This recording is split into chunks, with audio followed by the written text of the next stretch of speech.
বহরমপুর থানায় অস্ত্রসহ এক অভিযুক্ত ব্যক্তিকে গ্রেপ্তার করেন এসওজি সুনির্দিষ্ট গোপন সংবাদের ভিত্তিতে বহরমপুর থানার টিম ৮/৬/২০২৫ তারিখের রাত ৮টার সময় বহরমপুর টু ডোমকল রাজ্য সড়ক শিলপুকুর বাস স্টপে অভিযান চালায়। অভিযান চালিয়ে পুলিশ একজনকে গ্রেপ্তার করে। অভিযুক্ত ব্যক্তির নাম আসম শেখ, বয়স আনুমানিক ৩০ বছর, বাড়ি সাগরপাড়া থানার পূর্ব কাজীপাড়া এলাকায় বলে জানা যায়। তার কাছ থেকে মোট ৩টি 7.65 মিমি আগ্নেয়াস্ত্র, 10 রাউন্ড তাজা গুলি ও 6টি খালি ম্যাগাজিন উদ্ধার করা হয়। প্রাথমিক অনুসন্ধানে জানা গেছে যে আটককৃত অপরাধী আগ্নেয়াস্ত্র বহনকারী হিসেবে কাজ করছিল।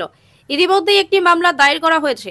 অভিযুক্ত ব্যক্তিদের 10 দিনের পুলিশ হেফাজতের জন্য 9 জন অর্থাৎ আজ আদালতে হাজির করা হবে বলে জানা যায়। Bureau report, as Bangla.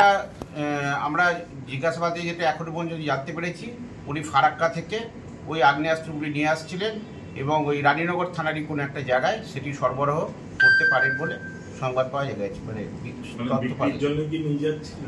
এটা আমরা তদন্তে জানাচ্ছি, সম্ভবত বিক্রি করার জন্য নিয়ে যাচ্ছিল।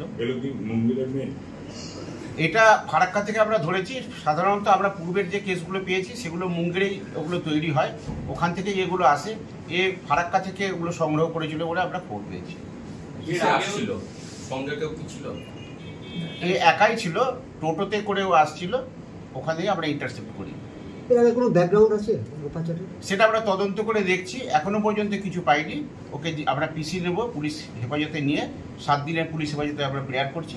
জিজ্ঞাসাবাদ করে আমরা দেখছি যে কোনো পাস্ট হিস্ট্রি আছে। এর আগেও আপনারা আগ্নেয়াস্ত্র ধরলেন, পেলেন, তবে এগুলো কোথায় নিয়ে গিয়ে কাকে বিক্রি করার আর কি? এটা না, দুটো ডিফারেন্ট ম্যাটার আছে। এর আগের সাথে এই কেসটার কোনো সংযোগ আছে কিনা আমরা দেখছি, এখনো পর্যন্ত কোনো সংযোগ আমরা পাইনি। এটা ডিস্টিংক্ট আছে একদম এই কেসটা। বাংলাদেশে কোনো পাঠানোর ব্যাপার না না না, সেরকম কিছু আমরা পাইনি। আমরা রানীনগর থানার এলাকার কোনো একটা জায়গাতে উনি এটা সরবরাহ করবে বলে নিয়ে যাচ্ছিল বলে সংবাদ পেয়েছি। হ্যাঁ, কেরিয়ারে আপাতত জানা যাচ্ছে। মানে এই অস্ত্রের কারবারি বলতে পারেন একটা। এর বাড়ি কোথায়? এর বাড়ি হচ্ছে আপনার রানীনগর থানার অন্তর্গত মাসুম শেখ।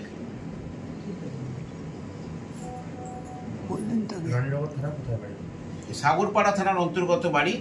এর বাড়ি হচ্ছে পূর্ব কাজীপাড়া। সাগরপাড়া থানার অন্তর্গত পূর্ব কাজীপাড়া। তাহলে কি ও হাত বদলের জন্য নিয়ে যাচ্ছিল কোথাও একটা? হ্যাঁ, ও সরবরাহ করবে রানীনগর থানার কোনো একটা জায়গাতে। বাজার মূল্য কি আছে? এর বাজার মূল্য 36 থেকে 38 হাজার টাকা বাজার মূল্য আছে। 7.65 ক্যালিবারের এগুলো আছে। এটা বুলেট 10টা আছে আর 6টা ম্যাগাজিন আছে। 3টে পিস্তল আছে, বিআইনি পিস্তল আছে। ঠিক আছে, ঠিক আছে।